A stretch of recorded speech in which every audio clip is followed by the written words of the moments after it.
Ngosi sikeleni Afrika, malupahani sukono wayo, Israeli tanda soyetu, Ngosi sikelena tina lusako wayo, murena buluka sichaba sa Yesu, ufedise litwari maswenye usikuluke,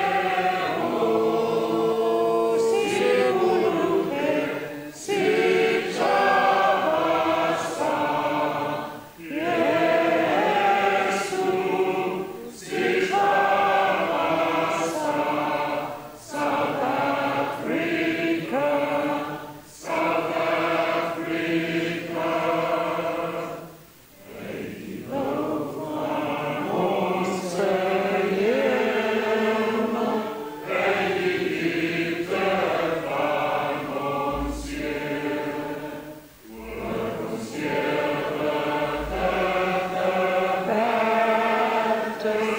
Waar die kransen antwoord geeft, zoals de boot to come together, and united we shall stand.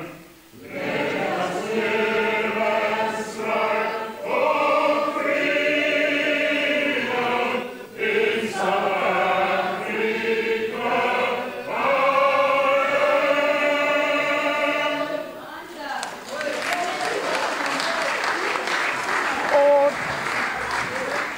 Order, please, members.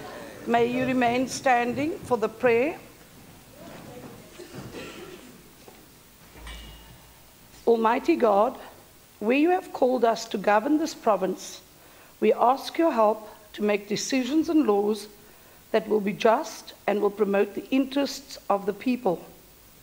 Almagtige God, ons bid dat u gedurende ons vergaderings ons die nodige wysheid sal gee en ons motiewe suiwer sal hou, en dat u ons sal help om ons tekortkominge te oorkom en al ons besluite aan u op te dra.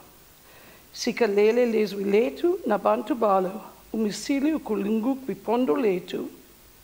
Kosi sikalela i Afrika, kina bantwana bayo, kokelo in kokeli zayo, iniki ukolo i Afrika. All this we beg in your holy name. Amen. You may be seated.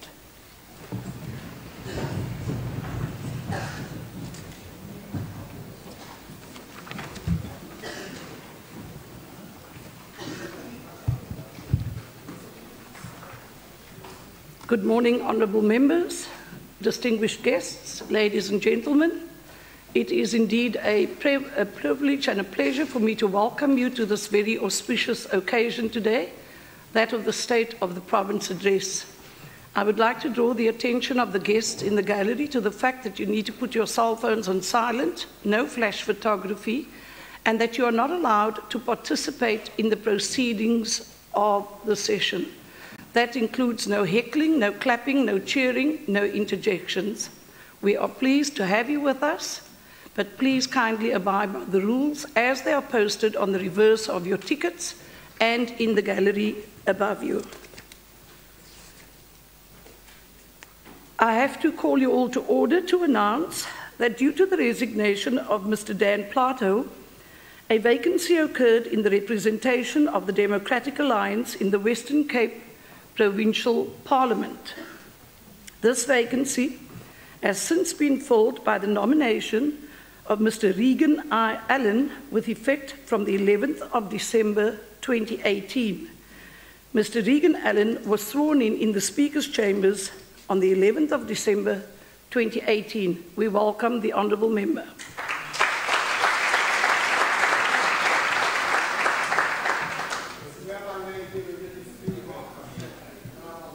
Order, please. I have order, please, Honourable Dugmore. May we proceed? I have to announce that in terms of Rule 14 of the Standing Rules today, 15th February 2019 at 10:30 has been determined as the date and time for the Premier's State of the Province address. This sitting is meant specifically for the purpose of affording the Premier an opportunity to deliver the State of the Province address. On this occasion, no business other than the address by the Premier is entertained.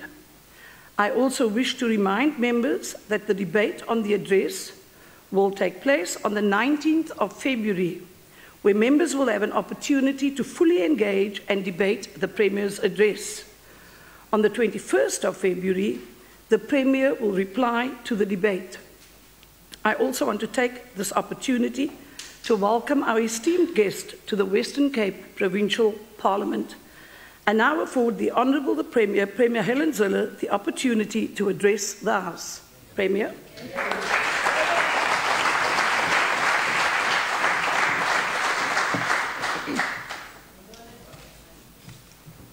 Fellow citizens of the Western Cape, Honourable Madam Speaker, Honourable members of the Provincial Cabinet, Honourable Mayor of Cape Town, Honourable Leader of the Opposition, members of the Diplomatic Corps, Honourable Leaders of political parties, members of the National Assembly and the National Council of Provinces, Honourable members of the Provincial Legislature, Director General of the Western Cape and all heads of provincial departments, leaders of local government present today, religious leaders, community leaders, colleagues, friends and family.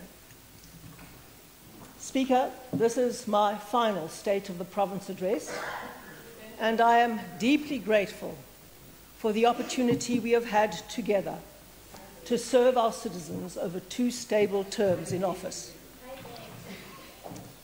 I received some lovely messages wishing me well for this big occasion, for which I thank you all. I quote from one of them, with apologies to the poet Robert Frost. 10 years ago, voters stood before 2 roads that diverged in a yellow wood. Those in the Western Cape chose the road less travelled by, and it has made all the difference. My speech today will explain why. Since May 2009, together with many partners, the Western Cape Government has made progress towards our long-term vision of a highly skilled, innovation-driven, resource-efficient, connected, high-opportunity society for all. Our first term was dedicated to establishing and embedding sound systems to secure good governance. This created the foundation for our second term, during which we have gone further, focusing on our game-changing interventions that over time will make a significant positive impact on people's lives. We also pioneered a new delivery methodology to turn strategy into reality in a focused and effective way, using data never before used to measure impact. I hope it has been sufficiently embedded to leave a lasting legacy. Speaker, to put it plainly, South Africa's greatest problem is unemployment. That is why our top priority has been to create an environment that encourages job creation through investment and growth, the only sustainable way of beating poverty. We have raised the quality of basic education and laid the foundation for the digital future our children will face. We have supported land reform like no other province, and we have made more South Africans homeowners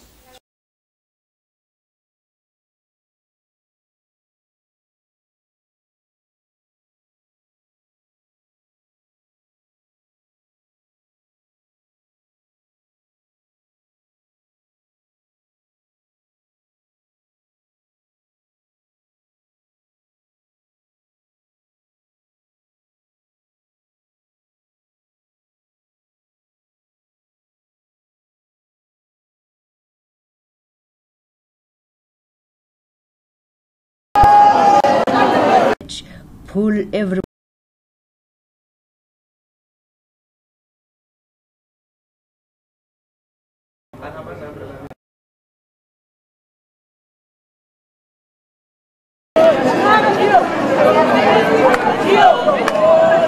in a stand-up. All honourable members. Order, please. Honourable Magaka, compose yourself. Compose yourself. Honourable Lecker, you have been chirping, and I will not hesitate to call you to order if you are out of order. So please allow the Premier to proceed. You may proceed, Premier.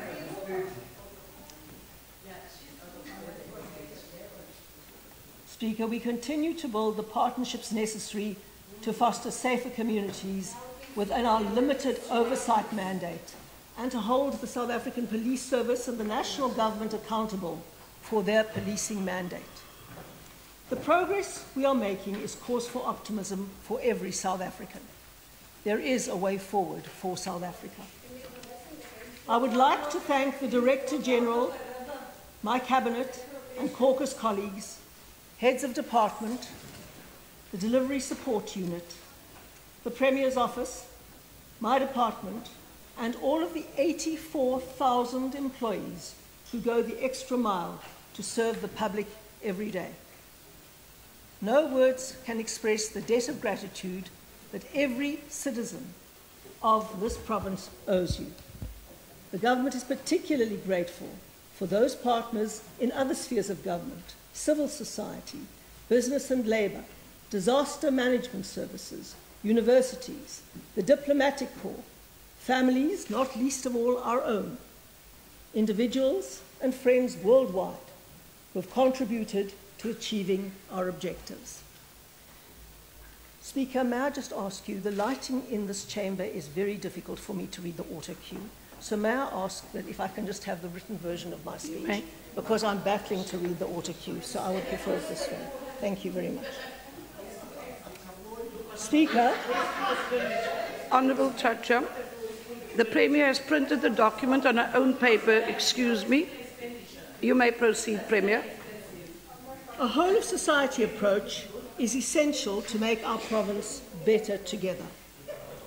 Creating conditions for sustained progress towards prosperity for all requires three preconditions: the rule of law, a culture of accountability in which all members of society take their responsibilities seriously, and a capable state that undertakes its duties efficiently, honestly, and cost-effectively.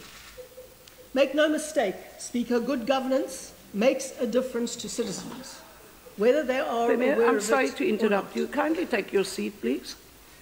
Member Nkondlo, Member Diana, and Member Lecker, this is a serious occasion that doesn't require giggling that is so loud that it interrupts proceedings. It is my duty to maintain order in terms of Rule 41. Should you persist, I will move to Rule 44. So kindly manage yourself with dignity in terms of your role as a public rep. Thank you. You may proceed, Premier. There is a... Honourable Magaka, may I address you? You sit there and you shout at me. I am not going to allow you to shout at me. You rise on a point of order and you address me. So manage yourself, otherwise you will run the risk of being sent out for being disorderly.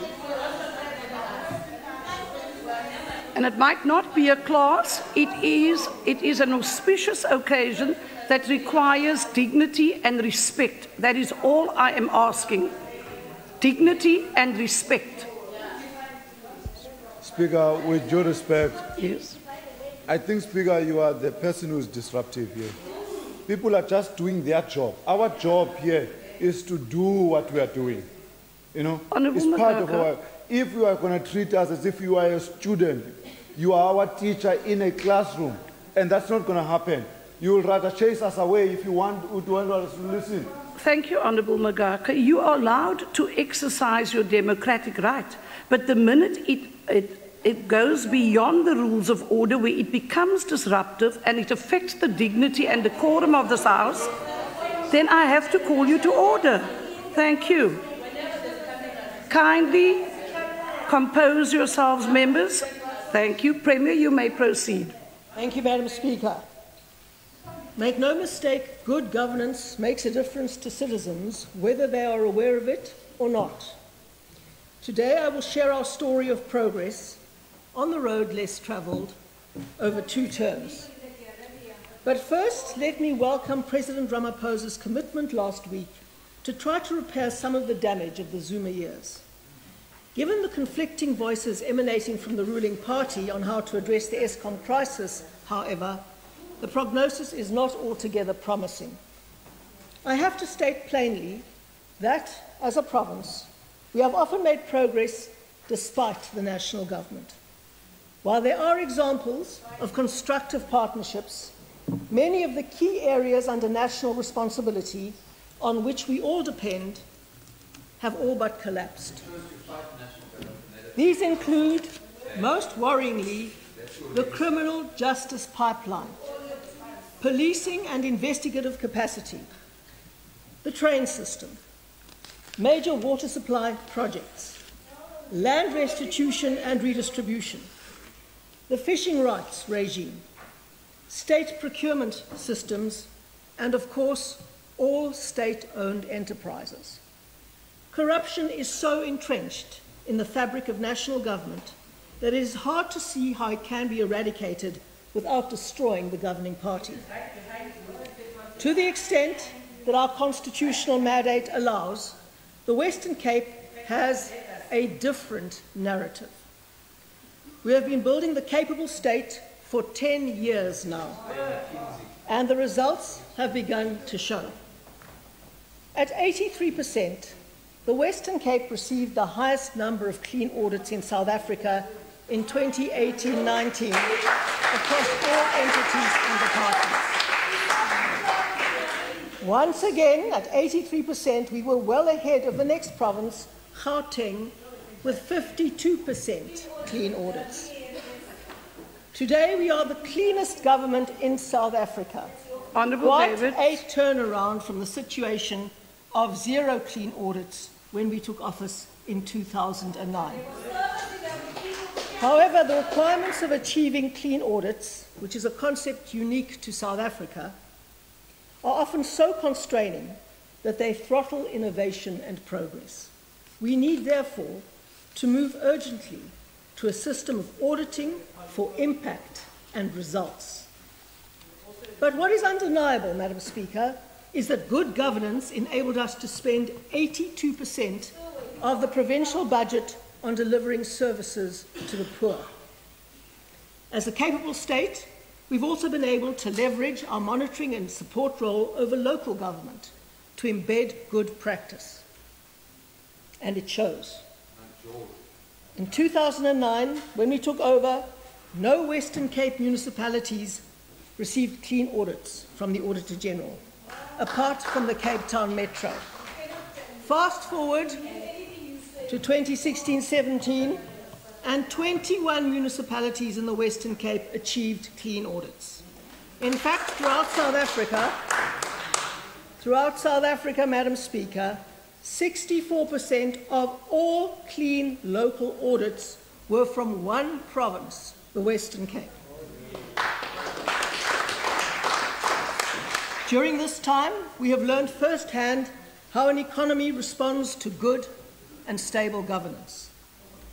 Our key economic strategy, known as Project Khulisa, has succeeded because of its focus on sectors with high growth potential, low barriers to entry, especially for young people, and rural impact.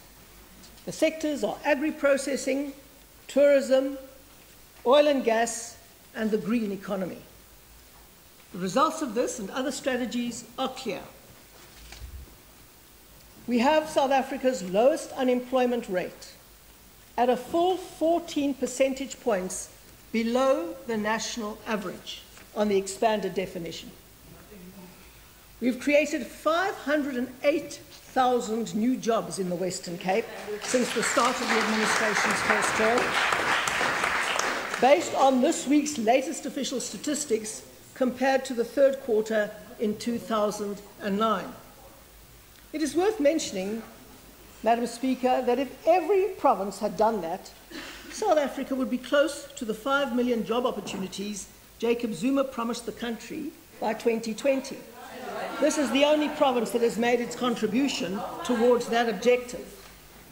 Employment in the Western Cape grew by 24.8% between 2009 and 2018, well ahead of Gauteng at 18.6% and KwaZulu-Natal at 8.8%. We have South Africa's lowest rural unemployment rate at 15.7%. This solid economic record would not have been possible without our strategic focus, combined with red tape reduction and the ease of doing business strategies. A full 1 billion rand saving has been achieved across 27 red tape interventions studied where bureaucracy would otherwise have stifled growth. The momentum of our pro-job strategies has been seen as we pass some major economic milestones over the past 2 years. And these are just some of them, Madam Speaker. Cape Town was named the top financial centre in sub-Saharan Africa, overtaking Johannesburg on the 2018 Global Financial Centres Index. Cape Town is the city with the most job opportunities, based on an analysis of over 140,000 vacancies in January 2019 by job search engine Adzuna. We are Africa's tech hub. The Cape Town Stellenbosch tech ecosystem is the most productive in Africa, employing over 40,000 people. This is more than Lagos and Nairobi combined, according to the Endeavour Insights report of 2018. We are now also Africa's green economic hub. 70% of South Africa's renewable energy manufacturing takes place in the Western Cape. This is the driving force behind our country becoming the fastest growing green economy in the world, according to Moody's. Cape Town was also named top events and festival destination in the world at the 2018 World Travel Awards. This is in part the result of our support to 163 major events since 2011, including the Cape Town Cycle Tour, which is now the world's largest cycle race, the Cape Town Carnival, and the Klein Karoo Nasionale Kunstefees. And for the 10th consecutive year, we were named the top meetings, events, and conferencing destination in Africa by the ICCA. We were also South Africa's most successful province for building plans approved per square metre. This is a key indicator, Speaker, of investment into an economy, with 130 billion rand in new developments approved in our region since 2009. By building the capable state, the Western Cape government has been able to spend 42 billion rand on infrastructure since 2009, including 22 billion on roads, 9 billion on schools, 5.6 billion on health facilities, and 1.5 billion on libraries. On top of that, we've unlocked 1.8 billion in provincial and private sector infrastructure funding for the Saldanha Bay Industrial Development Zone since 2014-15. There are now, Madam Speaker, 8 confirmed major investors in the IDZ, with a total investment value of 3 billion rand. We were also instrumental in establishing the Atlanta Special Economic Zone for Green Tech. That was the Western Cape Government and the City of Cape Town. It is projected to attract 3.7 billion in investment, create nearly 3,000 direct jobs by 2030, and save us from the toxic legacy of Eskom. At local level, we've helped municipalities create 15-year infrastructure investment plans through our local government department.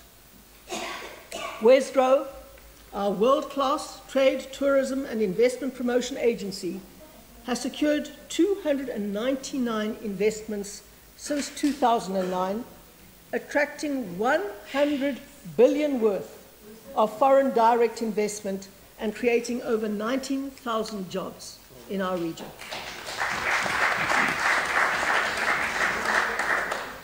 Madam Speaker, in just 3 years, we have added over 750,000 international inbound seats to Cape Town and 13 new air routes, generating jobs, tourism and investment.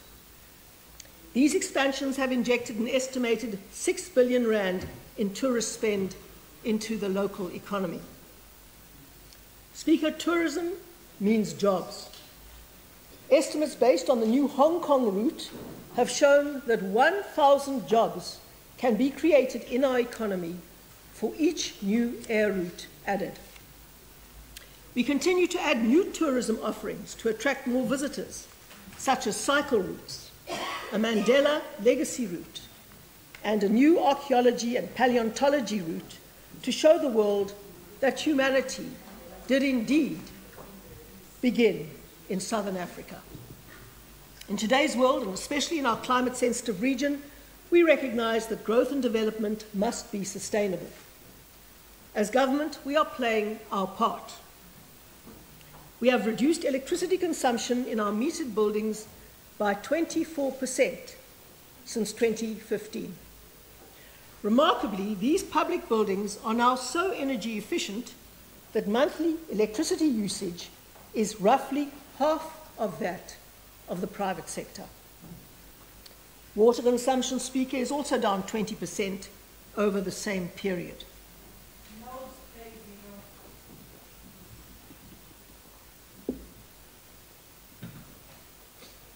During the worst of Eskom's load shedding 5 years ago, we recognized the essential need for greater energy security and a diversified energy mix. At that time, we agreed on an energy security game changer, jointly with the City of Cape Town. And today, we are in a much stronger position to respond to the current power crisis as a result. While the generation and distribution of energy is not a mandate of provincial government, our energy security game changer has focused on driving small-scale embedded generation and rooftop solar PV in particular. In addition, we undertook much of the groundwork needed for the importation of liquid natural gas at Saldanha Bay, and the only obstacles remain those generated by national government. We have enabled an increase in rooftop PV installations from 18 megawatts to more than 110 megawatts, mostly by businesses. This is equivalent to adding an entire wind or solar PV farm to the grid. We've assisted 22 municipalities to put in place the necessary systems to accept rooftop PV power into their grids, and 18 of these municipalities have approved tariffs in place so that consumers can be compensated for electricity that they feed into the grid. And that is genuinely a game-changing transformation. We have also led by example, having committed 43 million rand for 14 solar PV installations on provincial government buildings, which will have a projected annual saving of just over 4 million rand once completed.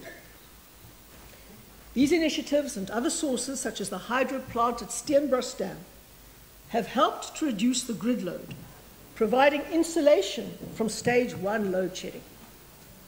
However, this could not protect us from the latest stage 4 crisis, when Eskom unexpectedly dropped 4,000 megawatts from the grid.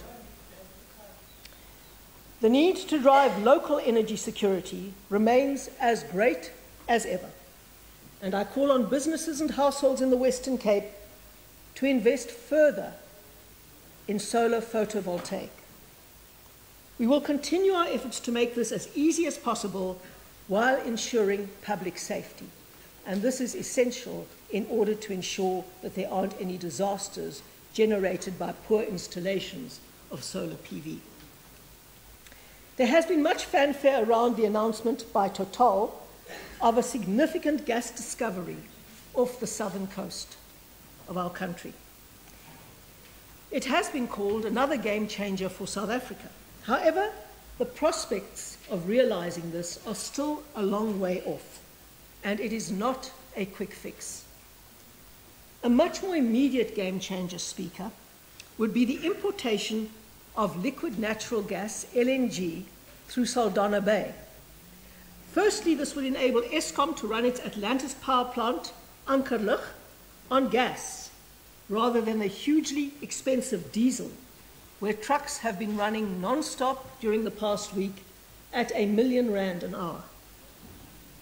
Second, liquid natural gas is a source of power coupled with renewable energy that can ensure a much greener future.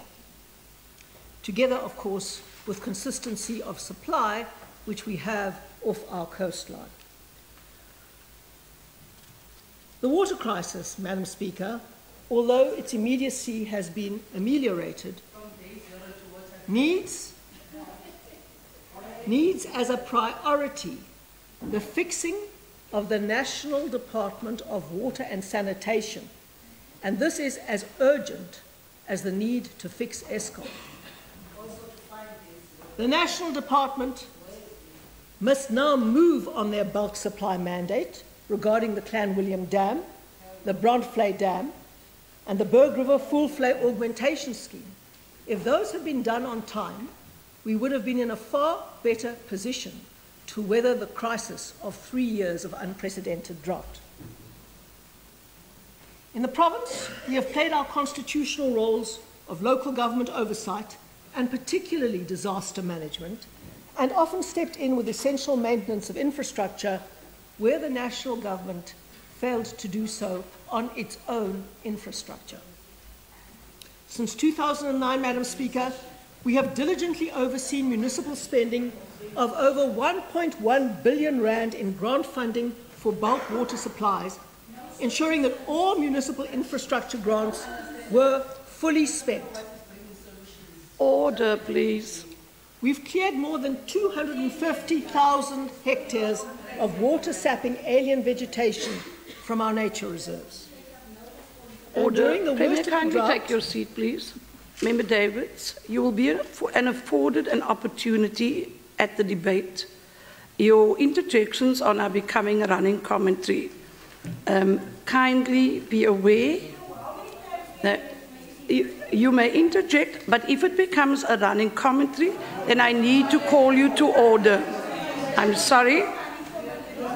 Member Davids, be warned. I'm cautioning you about running commentary. Thank you. Premier, you may proceed.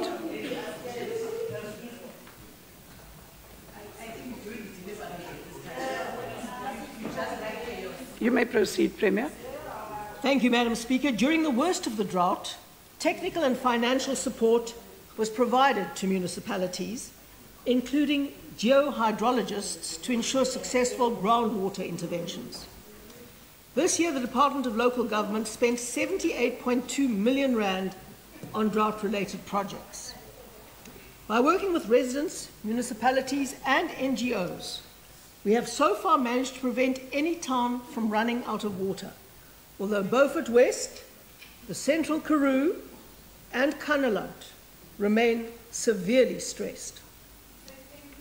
We have installed groundwater systems to secure 61 critical healthcare, social development, and office facilities, which will eventually supply 5.8 million litres of water per day. Water meters have been installed in 354 schools through a successful collaboration with the private sector. Together, we've achieved a total saving of 346 million litres of water, which in turn has led to a combined saving for schools of over 27 million rand in municipal bills. Speaker, no sector has felt the impact of the drought more than agriculture. Back in 2009, we passed the sector's first climate change response plan, compiled together with the industry. Since then, some truly innovative responses to climate change have evolved. I've addressed this House before on some of the technological innovations, such as the satellite-driven fruit loop, which has enabled farmers to cut water use by up to 30%.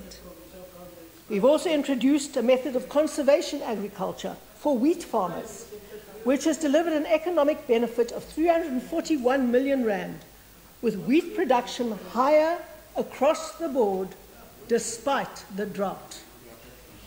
We have spent over 200 million rand on direct drought relief for farmers since 2017, through a combination of provincial and national funding.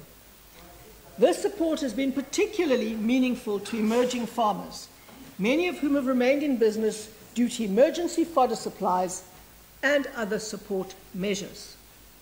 Transformation, Madam Speaker, is not a quick fix, and populist rhetoric doesn't keep emerging farmers in business under tough industry conditions. Since 2014, we have supported 357 land reform projects with over 500 million rand in funding. We also leveraged 80 million rand annually in private sector support for emerging farmers, including market access contracts and mentorship programs. The result, Madam Speaker... Minister Windy and Member Dugmore, you cannot engage in a dialogue while the Premier is speaking. Please compose yourself. Thank you. I've called the Minister to order, as well as you, Honourable Dugmore. Do not engage each other. You will have an opportunity, or leave the room. Thank you. You may proceed, Premier. You may proceed, Honourable Premier. I'm very pleased to hear the Honourable the Opposition acknowledge that Minister Alan Winde is the Premier in waiting. Thank you very much.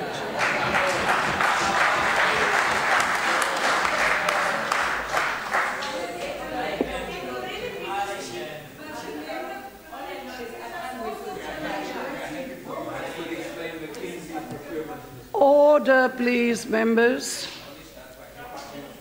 Madam Speaker, of the 357 land reform projects that we have supported, 72% have been successful, compared to an estimated 10% nationally. In fact, our success rate is up despite the drought by a full 10 percentage points since the last time this independent evaluation was done in 2013. Our services to emerging farmers include training courses, mentorship, market access support, and farm development support. Drought recovery, Madam Speaker, has started, shown by the fact that our agriculture and agri-processing sectors added a combined 35,000 jobs between the third and fourth quarters of 2018, and that is truly remarkable. But despite 3 years of drought, these sectors still managed to create 10,000 extra jobs since 2015. Over the last decade, we have gone to increasing lengths to protect our people and our economy from major disasters, and there have been a very significant number. We have invested in cutting-edge technology in our Central Joint Operating Command Centre. Member David, Premier, take your seat, please. You are really getting close to Rule 44, Honourable David. Since I cautioned you, you have made 10 interjections. I've actually been ticking off here. So it is important, and ek sien jy lag, asseblief, bedaar. Thank you. You may proceed, Honourable Premier. Member David has acknowledged. Kindly manage yourselves. Order, please. You may proceed, Premier. Honourable Makaleni, you might incur Rule 44 very quickly. Thank you. You may proceed, Premier. Madam Speaker, we have invested in cutting-edge technology in our Central Joint Operation Command Centre, which has served us well during the drought and particularly during the annual fire season. Our expanded disaster management resources have achieved an exceptional success rate, with 95% of wildfires being brought under control within the first hour of being reported. Now, when you say 95% of wildfires, Madam Speaker, I was studying the statistics this morning, and there were over 10,000 wildfires in this fire season, and 95% of them were brought under control within the first hour of being reported. And that is an extraordinary statistic. Since 2012, we've gone from 8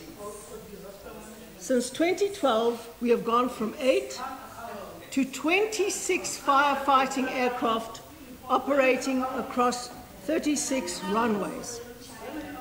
We have also added 10 purpose-built firefighting vehicles deployed to rural municipalities across the province.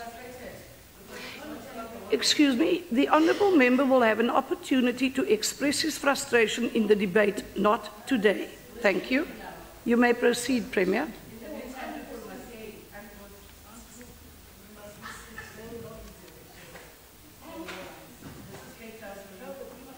We have also added 10 purpose-built firefighting vehicles deployed to rural municipalities across the province. Our resources enabled us to lead South Africa's largest firefighting effort around Knysna in 2017, during which 10,000 people were evacuated. In 2018, we combated the largest geographically spread fire in South African history, the Outeniqua fires over a front of 180 kilometres. We continue to support the City of Cape Town in their disaster relief efforts for urban fires, and we remember all those who have lost their lives and earthly belongings from Khayelitsha to Betty's Bay. Even as we report on the extent of the relief efforts, we express our deepest condolences to the loved ones of the 44 people who have lost their lives in fires since October last year, both in urban and rural settings, including firefighting and helicopter pilots. Their job is hazardous, and they perform it selflessly. We pay sincere respect to them and their colleagues today. Many of the thousands of fires in our province this summer were caused by human agency, mostly accidentally, often foolishly, and sometimes even deliberately. Only human agency can solve this problem, Madam Speaker, and we must make concerted efforts to do so. Everyone can start by clearing alien vegetation on their property, never engaging in careless actions that risk starting fires, like shooting flares to celebrate something, and innovations that combat fires in dense urban settings. Speaker, I have summarized the economic progress we are making and how we are innovating in response to economic threats. I now turn to the reason why we do what we do and the people to whom I dedicated my final term in office, which is soon to come to an end. And that is the youth. Over the last 10 years, we've spent 171 billion rand on education, skills, and social opportunities for young people.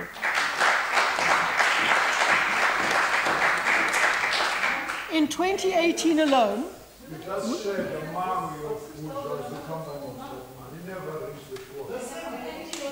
order, please. Order.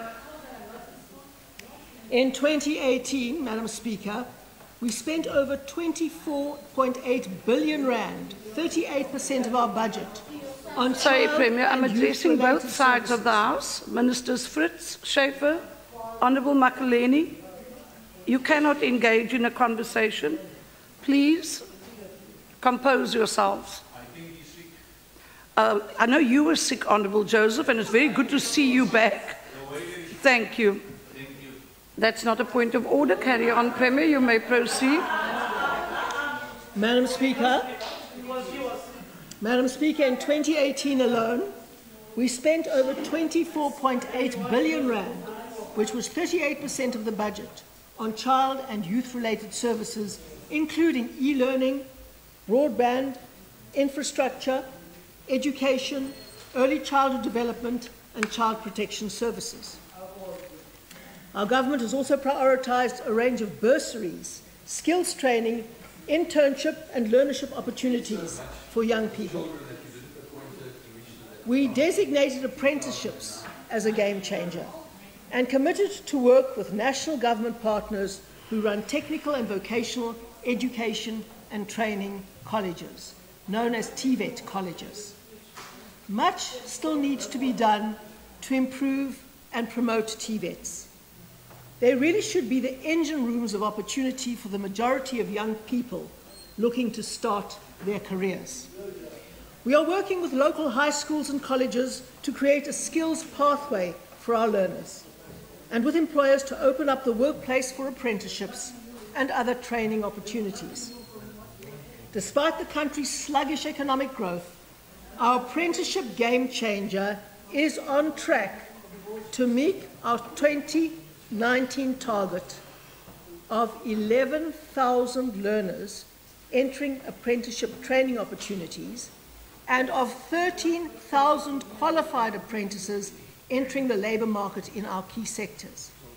This is significant growth from a base of just 1,170 and just 540 respectively. And if the Honourable the Opposition wasn't so busy trying to interject, they would understand how significant those statistics are as a pipeline to jobs and skills for young people.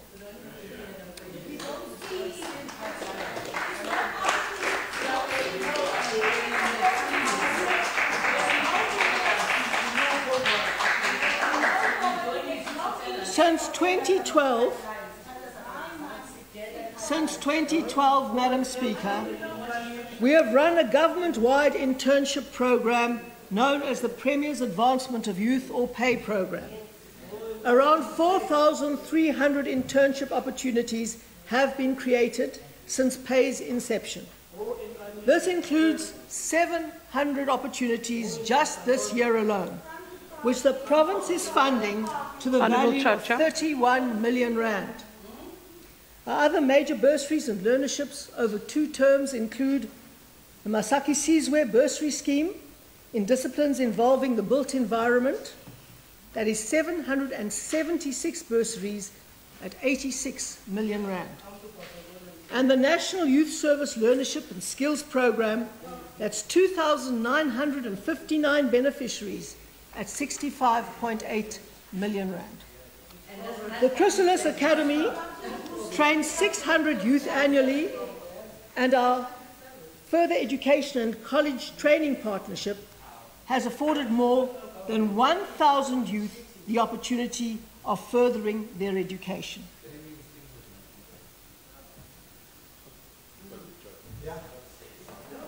The Chrysalis Academy, Madam Speaker, was a purely provincial intervention, and it always has been. And perhaps one of the biggest mistakes we made as a government was to transfer control of the TVETs to national government, which is where much of their problems emanate from. We've spent 53.7 million rand over 5 years on youth opportunity initiatives for the agriculture sector. Over 990 young people have benefited from bursaries, internships, exchange programs, and postgraduate studies. At our own Elsenburg Agricultural Training Institute, 915 youth completed various qualifications. Since 2014, we've provided 6,575 health bursaries to medical students across various disciplines at a cost of 247 million rand. We've quadrupled the number of young people benefiting from youth development services, specifically through our social development department, from 5,600 in 2009 to 19,400 in 2018. Madam Speaker, our biggest budget item for youth is, of course, basic education, perhaps the most intractable challenge in democratic South Africa. 6,000 children without school as we talk now. Those are outdated figures, so get your figures and your facts right before you come and interject here. Premier, kindly Madam address Speaker. the chair. Order, please. Madam Speaker. Take your seat, Premier. Please kindly take your seat. We cannot, via interjections, pose questions to the Premier. If you wish to pose a question, you do it through the chair. I will then request if the Premier wishes to take a question. If she does not, then you need to wait for the debate on Tuesday. Thank you. You may proceed, Premier. Madam Speaker, may I address you? Yes, of course you may. Madam Speaker, I had resolved not to respond to interjections from the Honourable the Opposition. They are so uninformed, Order. and I'm afraid ignorant and unfounded in fact, that to let these facts that allegedly are given by the Honourable the Opposition hang in the air are totally intolerable. But from now on, Madam Speaker, I will ignore them on condition that this House realises how without foundation they are, and I will continue and take them on head-on in the debate next week.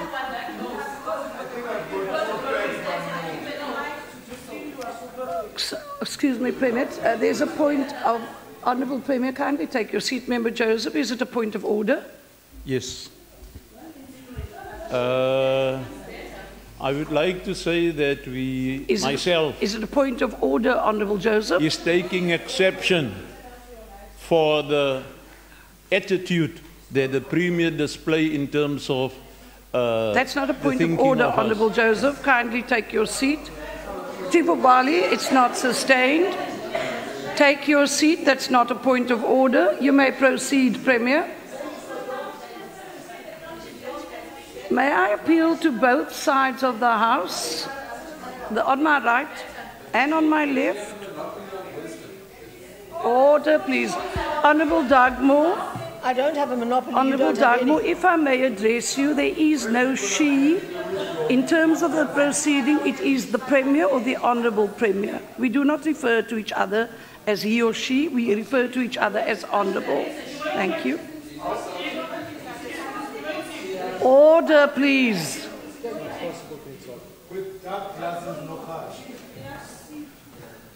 That is so irrelevant, Honourable Magaka. Members, please. Order. Order. Sorry, I heard that, Honourable Davids. Minister Fritz, Premier, take your seat, please. Minister Fritz. Minister Fritz, may I... Member Davids. Member Davids. Member Davids, please. I am addressing the Honourable Fritz. Minister Fritz, if I may address you, to say shut up is completely inappropriate and unparliamentary. I would like you to withdraw that. Thank you. Thank you. Members, this is an important occasion. Let's try and manage ourselves with dignity and respect. Both sides of the House. We have an audience. We have the electorate out there, and they expect better from us. We are paid with taxpayers' money. The least we can do is give them their money's worth. So let's manage ourselves and get on with the business of the day. You may proceed, Premier. Thank you. Thank you, Madam Speaker. Our biggest budget item for youth is, of course, basic education, perhaps the most intractable problem in democratic South Africa.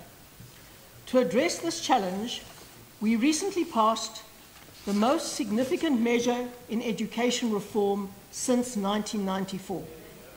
The introduction of an independent schools evaluation authority.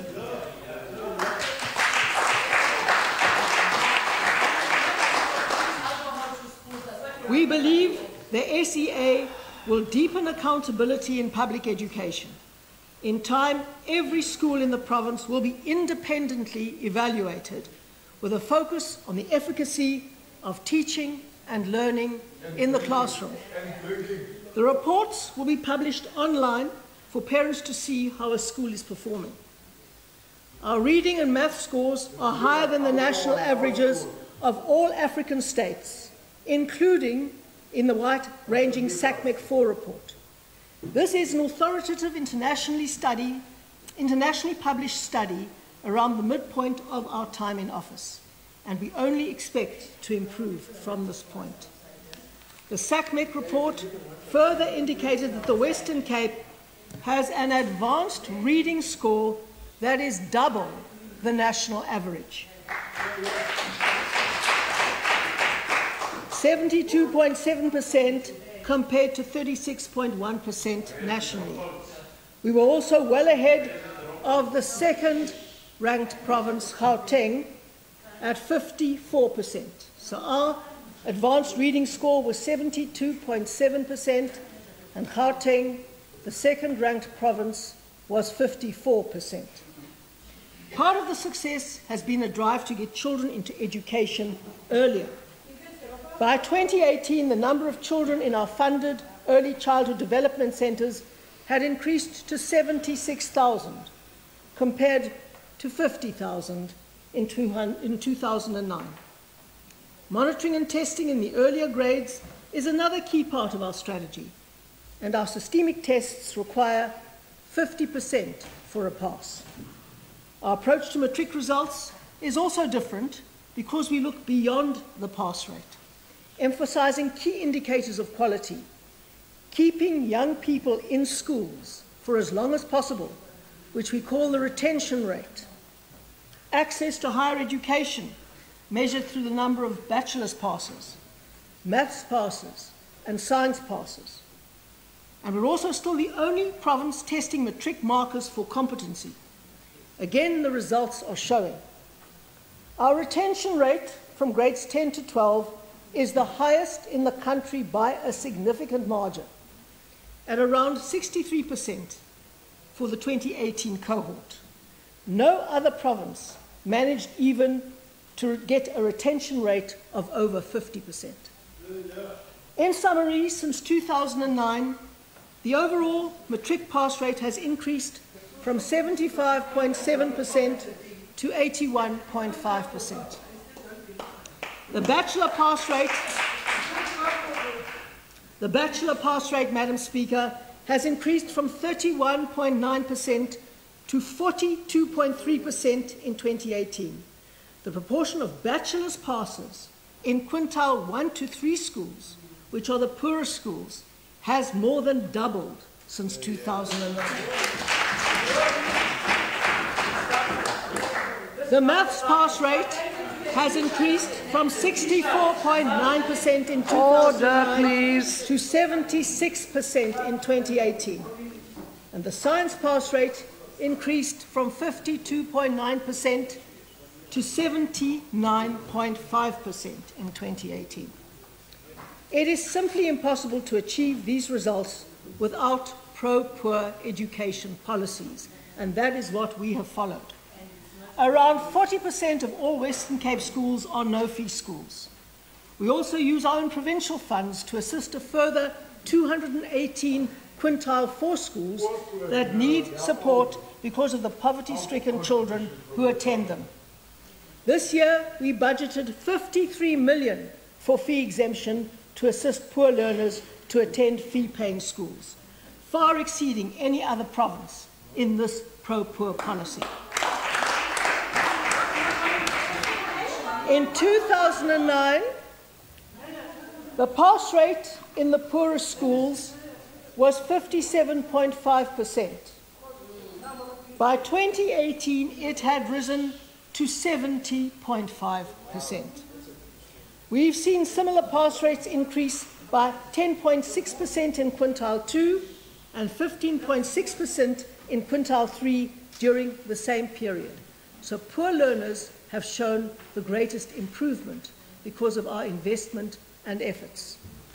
If we want every child to get access to quality education, we have to improve education quality in our schools and in all our schools. It is impossible to fit every child into the limited number of really high-quality schools in the system, and it is unfair to make them responsible for systemic failure.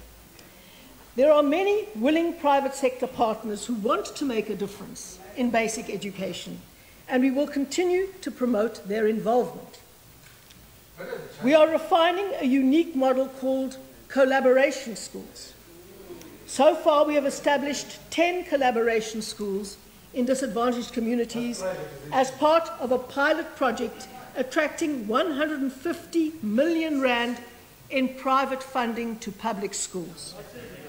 The model involves a genuine partnership with the private sector, where operating partners with educational expertise enter into contracts with the Western Cape Education Department and with funders to achieve specified education outcomes in particular public schools. This is not only improving education outcomes, we are also seeing improved parental involvement, which is a critical success factor. Speaker, there is no doubt our education system is under major pressure on a number of fronts. Demand for places is growing, and learners often arrive in January without being registered by their parents the previous year. More than 113,000 learners have relocated to the Western Cape since 2014, with an additional 16,285 learners arriving from other provinces for the start of the 2019 academic year. Each learner that enters the province costs the department around 14,000 rand per year, excluding infrastructure costs, and we do our best to meet their needs. The cost over the last 5 years is more than 1.84 billion rand. And for this year alone, it is estimated at 414 million. But the funding from the National Treasury, Speaker, does not follow the learners. Honourable Premier, kindly take your seat. Is it a point of order, Honourable Magaka? Yes, Speaker. Yes, Speaker, but also we have been really tolerant in listening to the Premier. Your point of order, Honourable Magaka. I think we can't continue listening to this. Take your seat, please, Chief Whip. Therefore, Speaker, as the ANC, we are going to go out here Thank you. and give the real state of the province outside this. This is a distortion. This is a distortion of the reality that this province is facing. Thank you. There are 6,000 children who are out of school, and the Premier is saying Honourable absolutely nothing about that. Honourable Magaka, that is not a point. That is not a point of order. The House is suspended. DA must go. DA must go.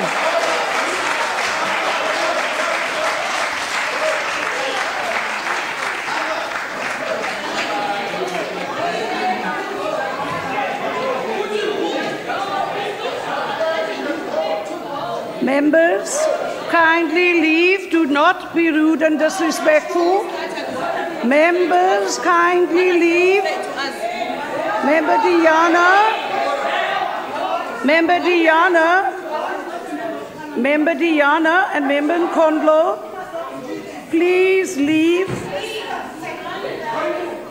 I heard that, Honourable Diana. Thank you. Yes, Chief Whip. The thuggish behaviour we've just experienced by the ANC cannot go unpunished. And I'm going to, at the later sitting, put a motion of censure to those members. interacting with the Honourable Premier's husband is totally unacceptable. Honourable Joseph, take your seat, please. There's a member on the floor. Take your seat. Is totally unacceptable. Take your seat, please. And I would ask for your support when this motion comes about. Thank you. I will certainly revert to Hansard. I will revisit the visuals. I couldn't see the altercation on this side, but it would be the duty of the House and the table staff to revisit the incident. I apologize for what has transpired, and I apologize to our guest in the chamber. You may proceed, Premier. Thank you very much, Madam Speaker. After that staged walkout, the honourable members of the opposition were just waiting for a big enough crowd to assemble outside. If you could take your seat, please, Premier. The Honourable Joseph is on the floor. Speaker, I take exception the way that you have shown me with the finger. Yes. In layman terms, Yes. you want to constitute a fight. Okay. Okay. But That very finger you are pointing. I will put it in writing, my complaint. Because I see you don't want to address certain people in the gallery. Honourable Joseph, this is not... No. Should I see you don't want to address certain people from the gallery if they are having an attitude in this House. You have said at the start of this sitting... I did.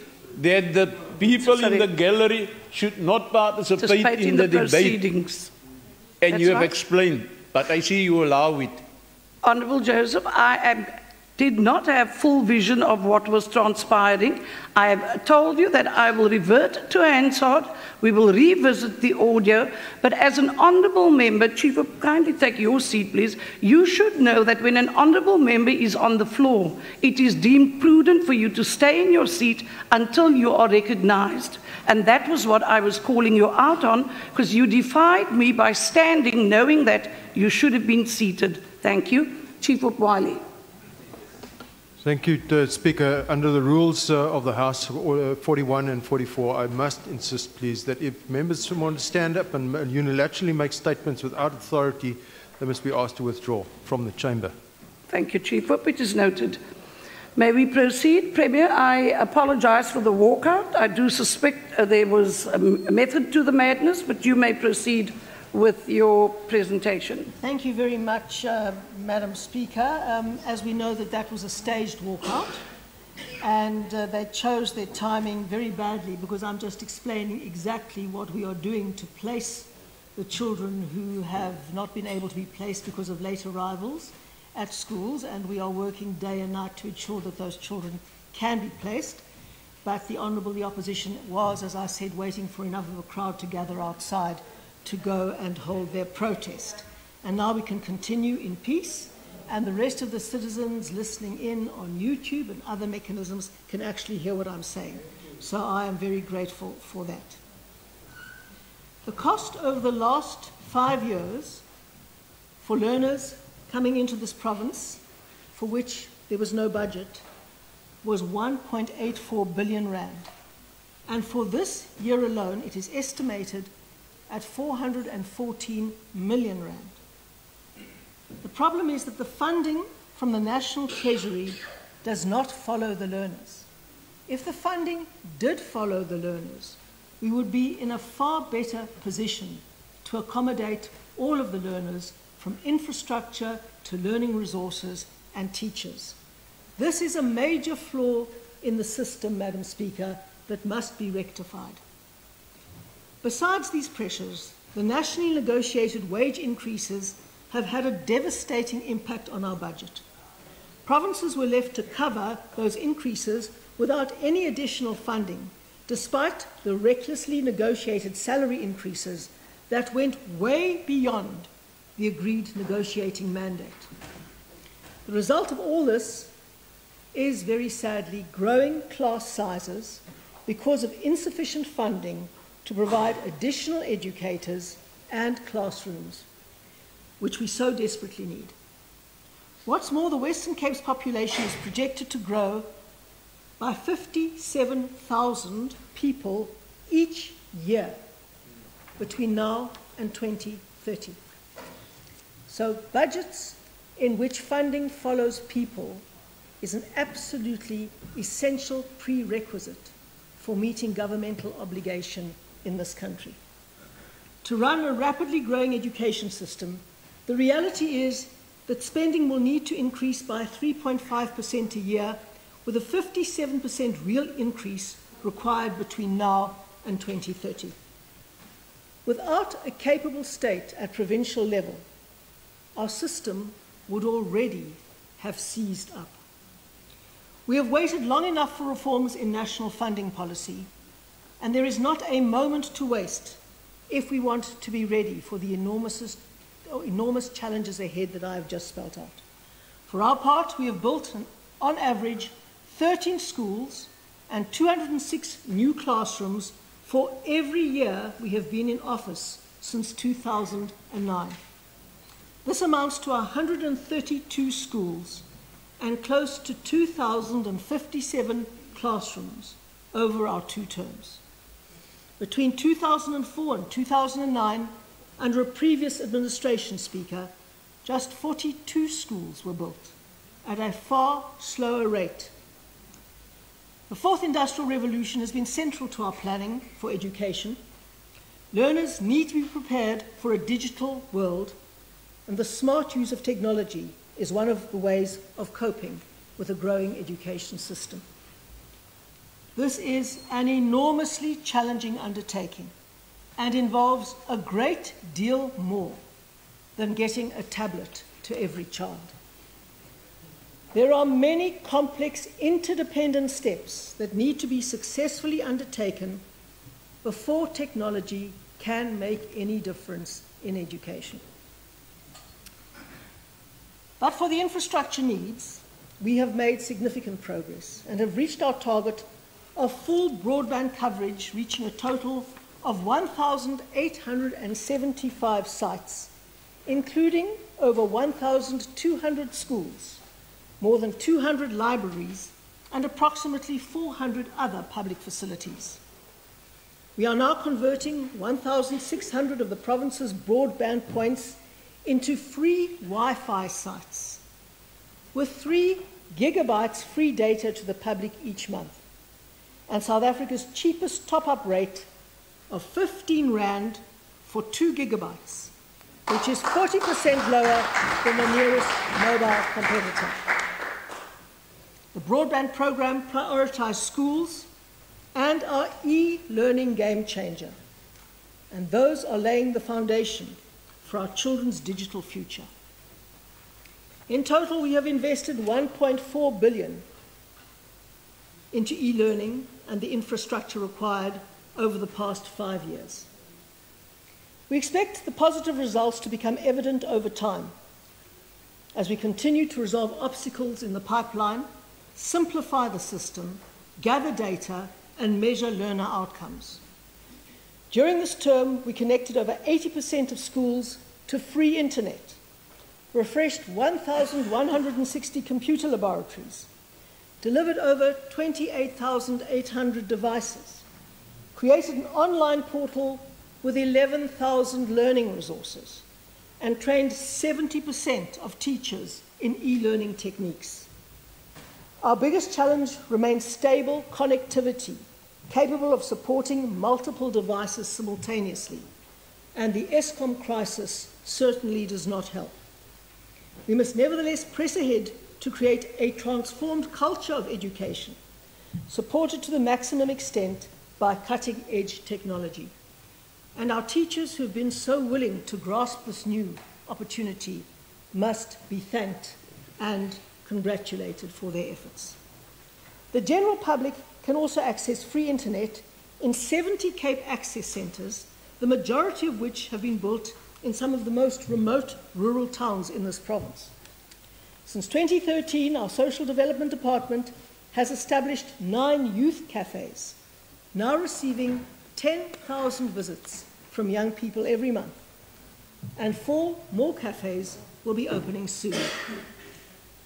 Our 373 library centres account for more than 20% of all libraries across the 9 provinces in South Africa.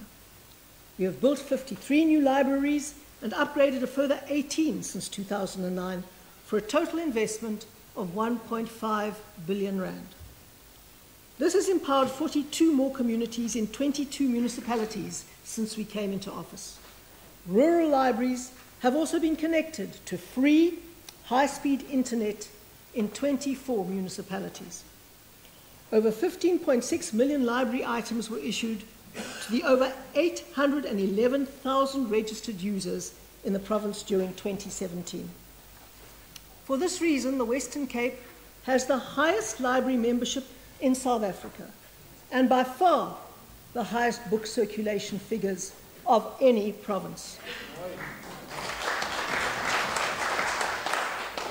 Madam Speaker, since the start of our after-school game changer in 2014, we've achieved a more than four-fold increase in learners attending regular quality after-school programs. There's been a concurrent 187% increase in schools with registered programs, up from 188 to 539. The number of learners participating regularly and consistently has increased from 14,900 at the start of the project to 81,100 this year, with a positive effect on learner outcomes, reducing school dropout rates and helping to prevent high-risk behaviour. We are also professionalising the after-school sector, with nearly 500 coaches professionally trained to date. We have introduced a practitioner's code of conduct at NQF Level 6, which is a training program and postgraduate qualification in partnership with universities. Funding for local sports organisations has increased by 124% since 2009, with an average of 120 organisations supported at grassroots level each year. From the grassroots upwards, Madam Speaker, we are placing Cape Town on the global sporting map. Since 2009, the number of major sporting events we support has increased by 248%, with 92 events this year compared to just 25 events when we took office. Speaker, no government anywhere can substitute for active and involved parents. That is why one of our flagship partnerships involves more than 2,000 parents and volunteers actively chaperoning school children via walking buses to and from some 222 schools in 75 communities.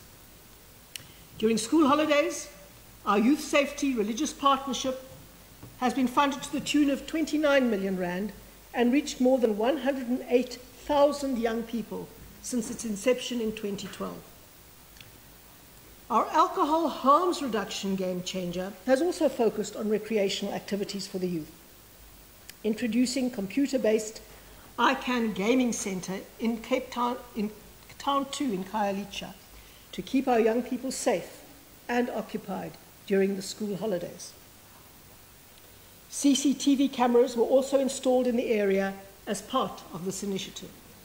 And in a recent community survey, a total of 74% of respondents in the area said that they felt their neighbourhood is a better and safer place compared to a year ago due to these initiatives.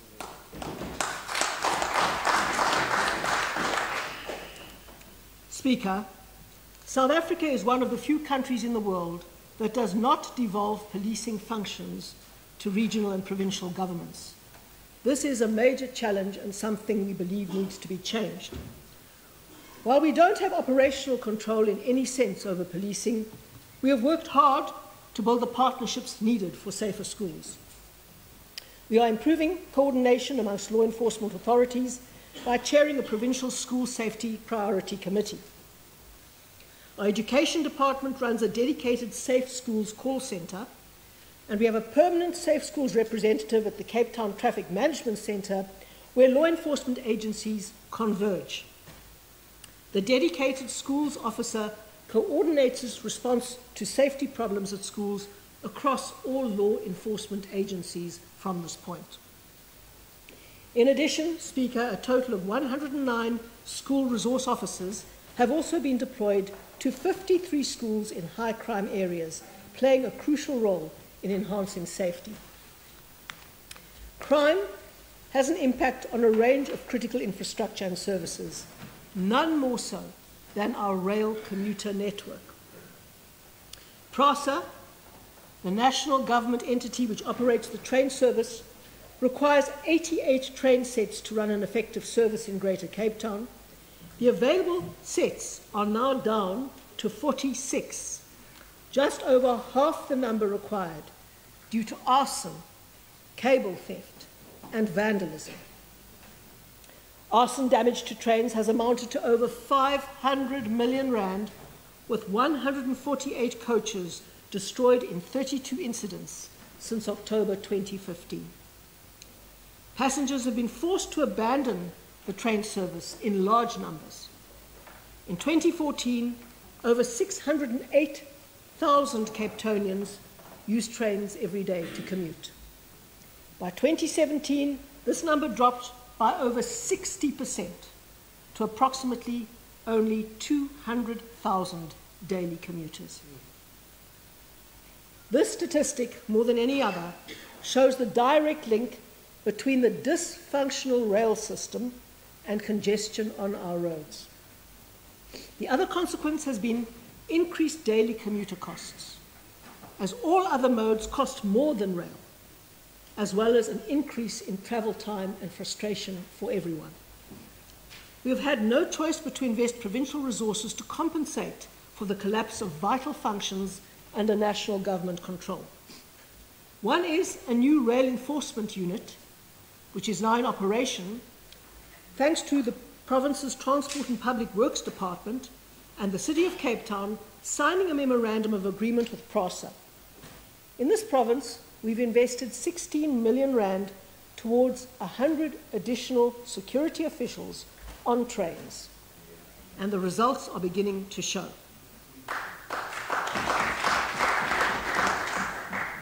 In just over 3 months of operation, the Rail Enforcement Unit has conducted over 11,800 searches, made over 430 confiscations, and arrested 52 individuals across 75 operations. Rail safety, school safety, and general vandalism, all of these are symptoms of a police force that is under-resourced and demoralized.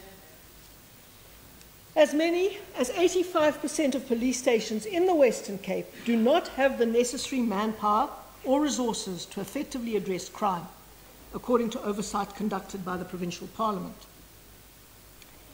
The average police to population ratio for the Western Cape currently stands at 1 officer to 509 residents.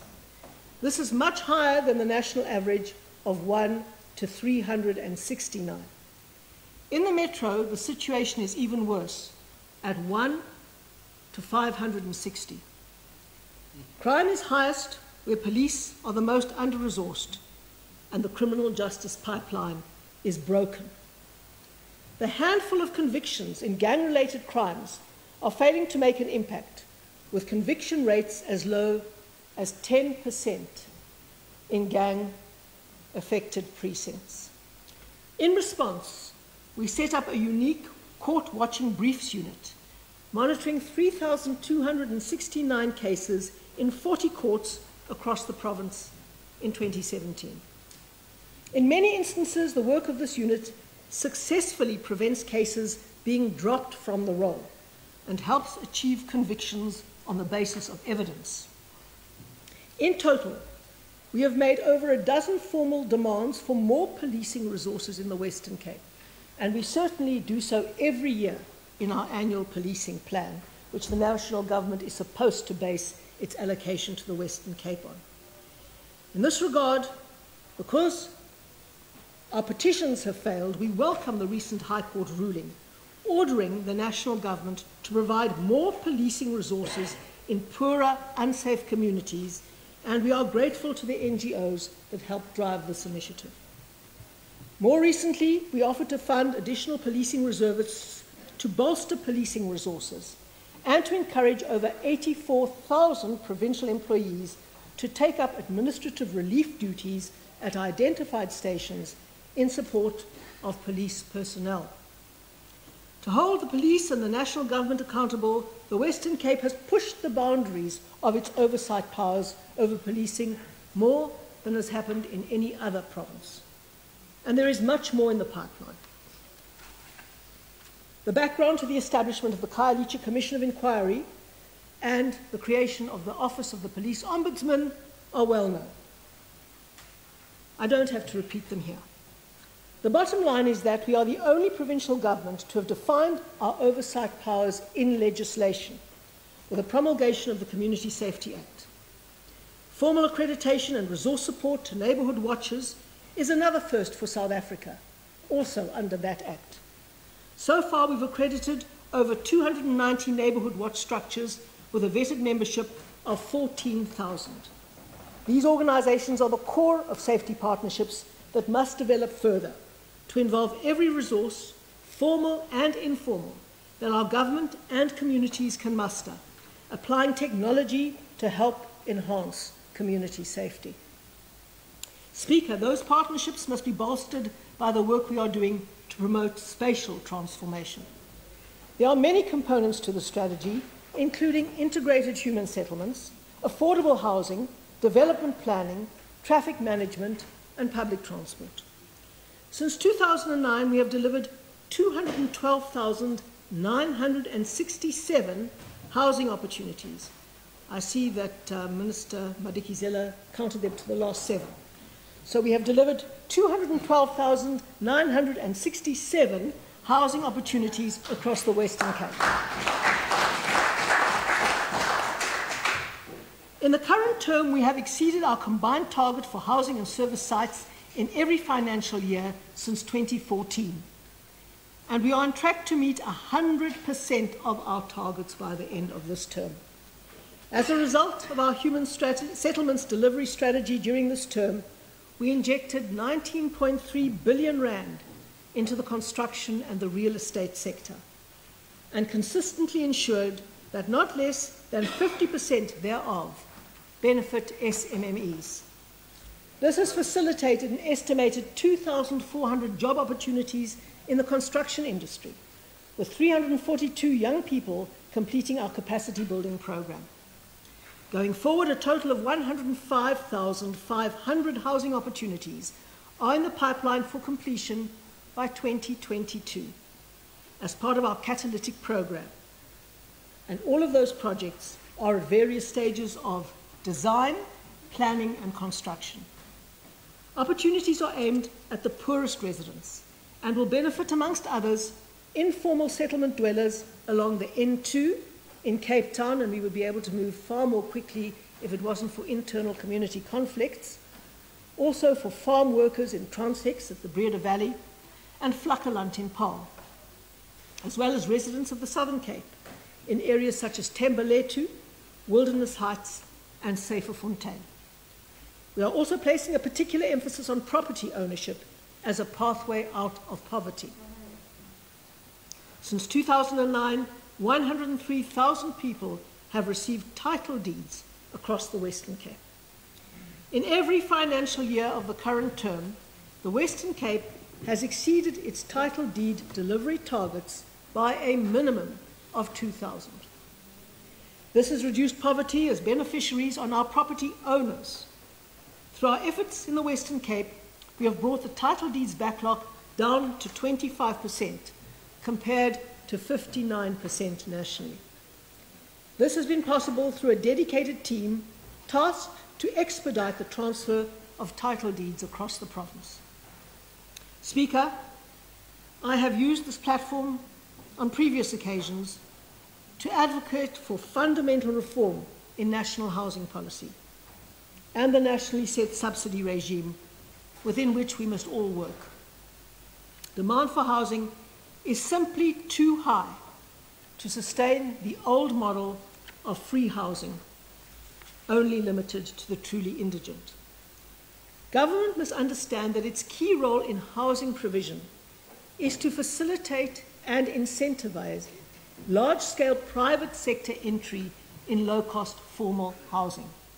using subsidies to make the end product more affordable for the end user rather than free. The future of human settlements is for residents to make some contribution to their housing, supported by integrated financial models that include state subsidies, market cross-subsidization, and bank funding. But the basis of all this, yet again, has to be economic growth, investment, and jobs. No one can contribute to their own housing without a job. Without growth and jobs, little else is possible or sustainable in our country. Speaker, this brings me to what is known as the Conradi Better Living Model game changer. Using a 22-hectare provincially owned property in Pinelands, an inner city feeder suburb, we have devised a way of delivering affordable housing through a combination of subsidies, grant funding, and private sector involvement. After a focused 3-year effort, run directly by a dedicated project team, we broke ground on this project in January this year. The development will provide 3,602 residential units, of which 1,764 will be grant subsidized and therefore more affordable. The pioneering Better Living model leverages the remaining open market units to cross-subsidize the affordable units. This makes the overall development viable and replicable. The R3 billion estimated total construction cost will include commercial space, parks and recreational spaces, and 2 new schools. It will also catalyse upgrades to road infrastructure and public transport in the surrounding area. Over 13,600 jobs will be created by this project. Another game-changing affordable housing project that has reached execution stage includes the Belhar CBD project, which will deliver 4,188 units in total near to several key education institutions, and the Somerset precinct at the V&A waterfront with over 300 units planned for the Helen Bowden site in phase 1, if we can resolve the challenge of the current unlawful occupation of that building. Outside of the metro, we have gained approval for restructuring zones, and this status will be granted in 11 towns around the province, enabling grant funding for affordable housing to be used in these areas. In total, there are more than 23,000 social rental housing units and 19,000 affordable ownership projects in the planning pipeline over the next 10 years. And this includes both Cape Town and 11 non-metro towns with a total value in excess of 7 billion rand. One of the main factors, Speaker, encumbering development projects currently is the uncoordinated public participation processes required by various local, provincial, and national authorities. This means one development can be subject to more than 6 different public participation processes with timelines running up to 18 months each. Cabinet has agreed that it is a priority to integrate various public participation processes to allow for comment from the public in a more streamlined way, while still protecting the quality and the purpose of public participation. This will require changes in legislation, but we believe that the critical need for streamlining and speeding housing delivery requires this. Over and above this, we have also proposed significant amendments to other legislation that creates inefficiencies and blocks the delivery process without adding any tangible value. While very little of substance was said on housing policy in the State of the Nation address, I was pleased to hear the President's commitment to releasing national government land in urban settings for housing development. We have asked the national government to do this for a long time, and now we at least have a verbal commitment. Cape Town is particularly well endowed with such land, owned either by the South African National Defence Force or Transnet. Our calculations indicate that the sites known as Culemborg, Eysterplaat, Youngsfield, Wingfield and Denel could yield close to 100,000 affordable housing units. The national government is also responsible for developing District 6. But 23 years later, this prime land remains mostly undeveloped, save for just 139 units. The nationally owned mega properties in Cape Town and District 6 demonstrate something very important. It is entirely possible to make progress with significant land reform without expropriating property without compensation. The land is there. The land is there in large areas. It just takes a capable state to make efficient use of the prime land currently available. And so, Madam Speaker, my challenge to President Ramaphosa today is this: give us an urgent public commitment to release these properties, along with a necessary budget, and we will apply our better living model for game-changing affordable housing on these sites. The model is now in place and we can move really quickly.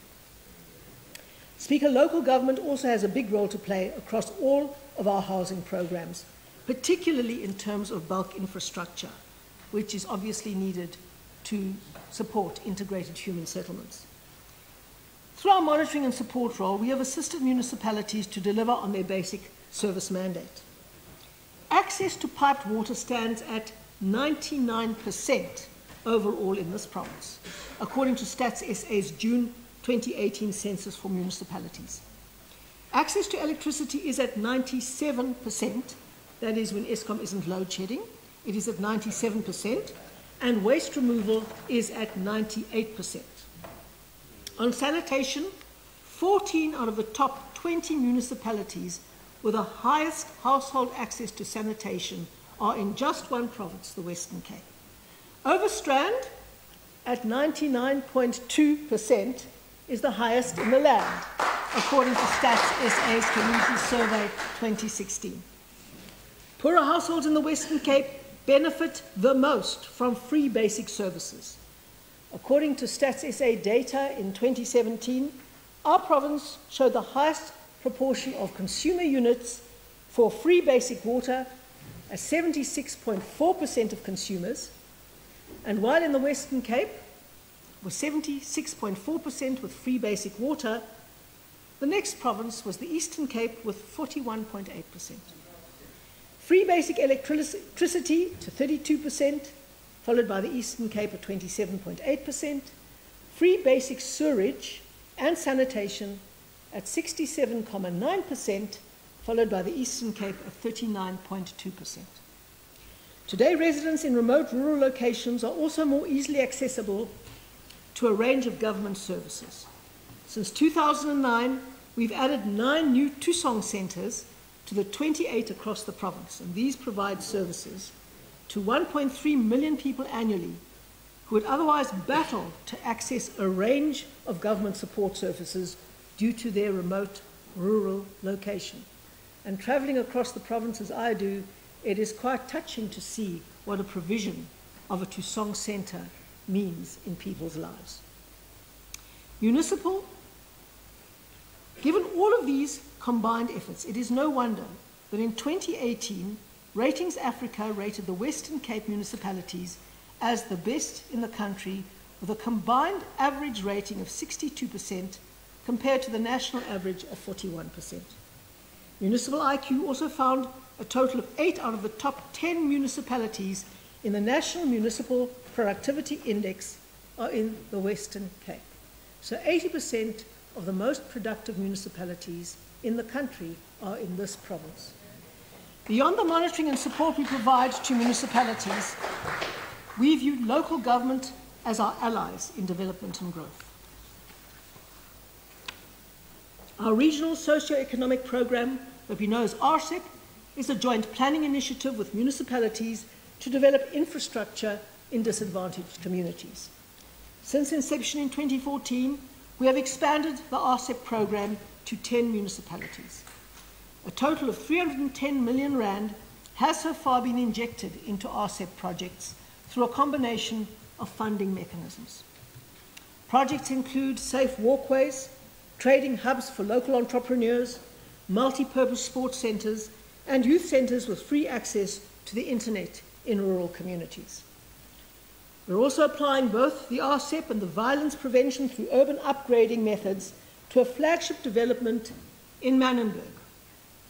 Here we are giving substance to the vision of a youth lifestyle campus, spanning dozens of city blocks, connected by safe, well-lit promenades and state-of-the-art education facilities.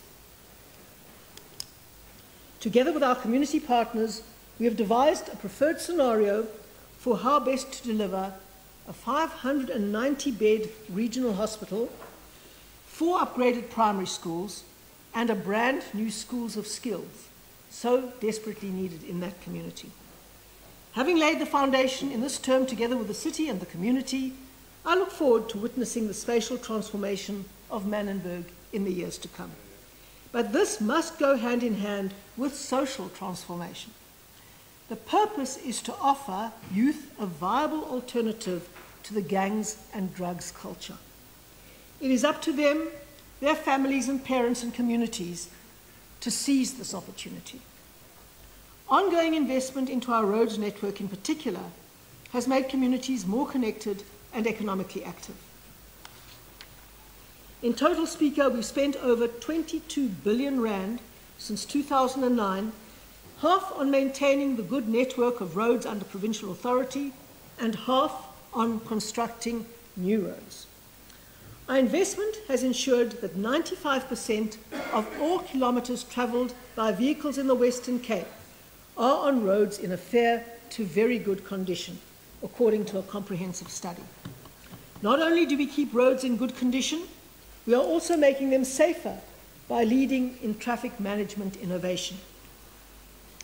Our firsts include mobile evidentiary breath alcohol testing, random breathalyzer testing, handheld devices for traffic officials, award-winning public communications campaigns, and a forthcoming transport intelligence hub for world-class coordination, not to mention number plate recognition, which puts the fear of immediate detection on many non-law-abiding citizens. The result of our efforts are becoming clear. We've reduced road deaths by over 30% in the last 10 years, and child road deaths by over 40%. This is at least 2,587 lives saved, an estimated 50,700 injuries prevented, and that could have been any one of us, who knows, and a saving to the economy of 18 billion rand in terms of income loss prevented. During this term, we also established South Africa's first non-metro integrated public transit network in George. The bus service currently operates on 14 routes and conveys in excess of 300,000 passengers every month. A total of 248 people are permanently employed by the vehicle operating company, all of whom, except for 2, were previously involved in the minibus and small bus industries in George. We recently introduced an automated fare collection system, and this service was also the first to introduce branded minibuses that are specifically accessible to people with disabilities. Which brings me, Speaker, to a topic that is very close to my heart: people living with disabilities. This has been a consideration in all the work that we do, across every portfolio, and I thank my Cabinet colleagues for caring so much about this important and often neglected sector of society. In 2009, just 120 people with disabilities received specialized services from provincial government. Just 120 people received specialised services from this provincial government. This has increased radically to 88,000 in 2018. This, Madam Speaker, was made possible by a survey to actually find people in need of this service, and the trebling of our disabilities budget from 45 million in 2009 to over 162 million in 2018. Over 50 NGOs are now rendering specialised support services, and we've also developed referral pathways between the social development, health and education departments. Our range of support services, Madam Speaker, is a key reason why 64% of all special needs matriculants came from the Western Cape. 64% across the whole of South Africa of special needs matriculants came from the Western Cape, despite the fact that our province is only home to 12% of South Africa's total population. As a caring government, we have expanded our social services footprint dramatically since coming into office. Our social development department has grown from 1 head office and 16 district offices in 2009 to 45 live local offices and various service points or satellite offices in 2018. This has increased our reach by 176% between 2009 and 2018. Bringing services closer to the vulnerable, the abused, the elderly, and to children. In total, there are 1,510 social work professionals across this province, compared to a third of that number, just 503 available posts in 2009. We have also gone the extra mile to reach out to people in need of substance abuse treatment, which is such a critical problem and often intractable problem in this province. We have grown our network of funded substance abuse treatment services from a mere 7 in 2009 to 51 organisations working at 76 sites across the province today. During the current term of office, we provided early intervention services to over 30,000 individuals. And of course, the sooner you identify a substance abuse problem, the more easily you can intervene. Aftercare and reintegration services to nearly 9,000 individuals, inpatient treatment to over 5,000 service users, and outpatient treatment to nearly 10,000 users. We've also focused on tackling the negative effects of alcohol abuse in communities under our alcohol harms reduction game changer. Although we have such an intractable substance abuse problem, Madam Speaker, the one that still inflicts the most damage, especially through violence and fatal car crashes, is alcohol. One of our focused areas has been ensuring greater adherence to the rule of law as it relates to liquor sales, both in terms of the regulatory environment and at community level. We've been working closely with communities and law enforcement agencies in 3 pilot target areas, namely Khayelitsha Town 2, Gunya, the abbreviation for Gugulethu and Nyanga, and the Drakensberg municipality to increase safety in and around liquor outlets. The Western Cape Liquor Authority's ability to tackle illegal and irresponsible trading was also dramatically strengthened after new regulations under the Western Cape Liquor Act came into effect. It now compels the provincial liquor inspectors to include illegal outlets in their inspection routines and has increased the value of fines to 100,000 rand for outlets operating beyond their license conditions. More inspectors have also been appointed to ensure the regulations are properly enforced, and communities are very grateful for this. As a result of this and other measures, there's been a significant increase in the Liquor Authority's revenue since 2016, which is being spent on ameliorating alcohol-related harms. As a caring government, Madam Speaker, we have also gone the extra mile to mobilize a range of stakeholders around safe passage for young men through cultural initiation. Since 2014, a total of 7,689 people were initiated in the Western Cape with a 99.74% safe passage rate. This was made possible through our customary male initiation program, which has catalyzed collaboration with communities, practitioners, government departments, and entities such as Cape Nature, Municipality, and traditional healers and surgeons. Today, overall, life expectancy in the Western Cape, overall, is the highest in the country, supported by a functional public health care system facing enormous strain. Since 2009, Madam Speaker, life expectancy for men has increased from 59 years to 66 years. And for women, listen to this, good news women, and for women from 64 years to a projected 72 years. Running public health care in the Western Cape is a truly massive effort and our biggest budget item. Health services are provided to the 75.3% of the Western Cape's 6.5 million people who are uninsured. In 2017-18, we had over 14 million primary care contacts across the system, which do not even include home and community-based care. To keep up with demand, Speaker, we've spent 4 billion rand on capital infrastructure since 2009 and an additional 2 billion rand on maintaining existing infrastructure.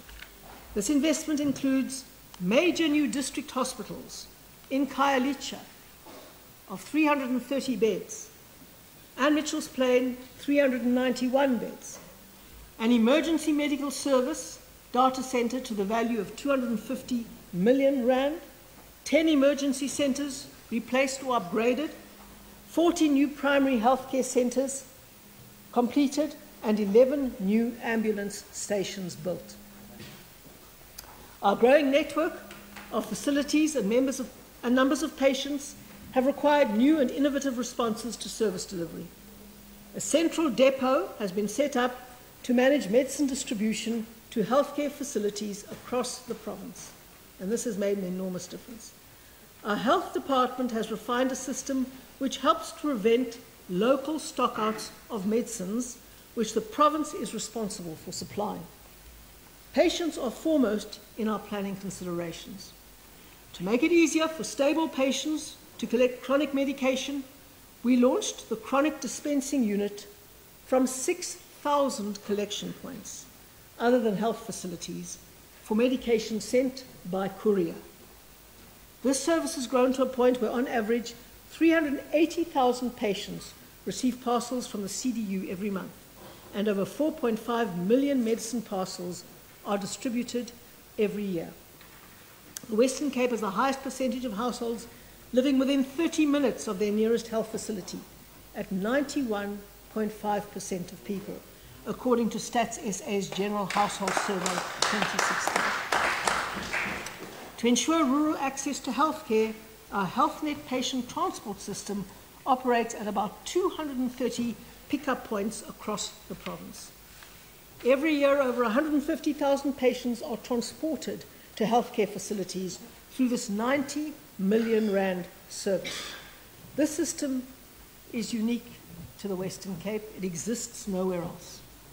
At the start of this term, we added a school wellness mobile service, which has so far reached over 400,000 learners across 3,000 school visits in the metro and rural districts, picking up often problems that impede learners' access to education. And Speaker, we are the only province to digitize patient records in public health care. Digital records are helping patients to move more efficiently between facilities. We've also set our sights on shortening the waiting period for elective surgery by using electronic waiting lists, which have so far drastically reduced the waiting time on joint and hip replacement services from 8 years to 2 years. It's still a long time, but to reduce it by 3/4 is an extraordinary achievement. All in all, our digital records now cover 54 hospitals, around 300 primary healthcare facilities, and currently host about 30 million patient records spanning more than 25 years. This is a truly wonderful example of how this government is using innovation to solve complex problems that affect people. Speaker, I have reached the end of my final State of the Province address. It has been a privilege, my life's privilege, to serve Western Cape residents as Premier for 2 terms with a team of wonderful colleagues. I have done so under this government slogan, Better Together, which was far more than a mantra. This government and everyone in it turned that into a reality.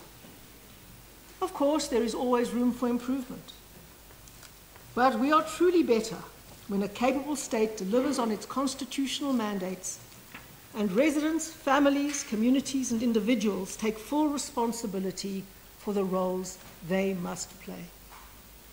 We are a country with enormous potential, beauty and humanity. We also have many problems, which it will take the whole of society working together to resolve. Let us make the right choices for ourselves and our children. Let us learn the right lessons from the last decade. And remember that it fundamentally matters who we place our trust in to govern. Let us continue to choose the road less travelled and build one nation with one future for all. Thank you very much, Madam Speaker. Thank you, Honourable Premier.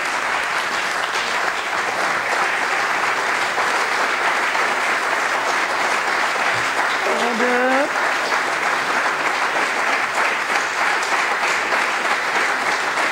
Order, please, members.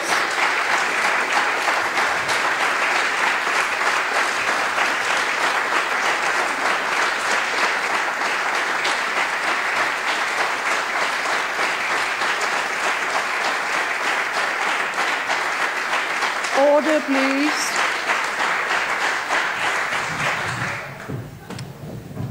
Thank you. In terms of Rule 15 of the Standing Rules, the Premier's address will be placed on the order paper for debate. Members and guests are requested to remain standing in their places while the procession leaves the chamber. However, before we do that, I do wish to apologise on behalf of the institution of Western Cape Provincial Parliament, Prof. Marie, to you and to all our guests for the unsavoury altercation that took place earlier in the sitting. I have undertaken that I will revert to Hansard, I will get the audio, I will get the video, and if action needs to be taken, it will be dealt with. Once again, I apologise for the unsavoury incident. I would like to, at this stage, invite members to a light luncheon in the members' lounge on this floor after the adjournment of the House. Please note that on Tuesday, the 19th of February 2019, the proceedings will commence at 14:15. That concludes the business for the day. The House is adjourned.